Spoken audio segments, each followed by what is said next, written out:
વાંસદાના ઝરી ગામે કોંગ્રેસના ધારાસભ્ય અનંત પટેલે મોટું નિવેદન આપ્યું છે અને અનંત પટેલે કહ્યું છે કે જો આદિવાસી સમાજ સાથે ન્યાય નહીં થાય, પાર્ટી અન્યાય કરશે તો અમે પાર્ટી છોડી દઈશું।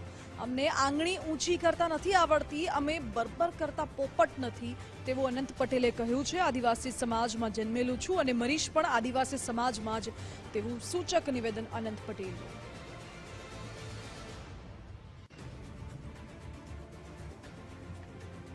આવીને આપણી પાસે એવી વાત કરે સારી કે આનંદભાઈ તમે આવી જાઓ।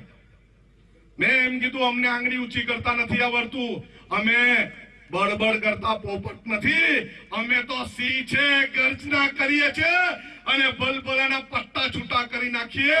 એટલી તાકાત સાથે આદિવાસી સમાજનો આભાર માનીને ફરી એકવાર આખી ટીમને, ભારતમાલાની આખી ટીમ, સંઘર્ષ સમિતિને ખૂબ અભિનંદન। આવનારા દિવસોમાં જ્યારે જ્યારે અન્યાય થશે, અન્યાયની સામે ન્યાય મેળવવા માટે આ તમારો ભાઈ, તમારો દીકરો તમારી સાથે છે, સાથે રહેશે અને સાથે હર છેલ્લા શ્વાસ સુધી સાથે રહેશે। આગળ પણ મેં કીધું છે, મારી પાર્ટી જ્યારે પણ આદિવાસી સમાજ પર અન્યાય કરશે, અમને પાર્ટી છોડી દેતા વાર નથી લાગવાની।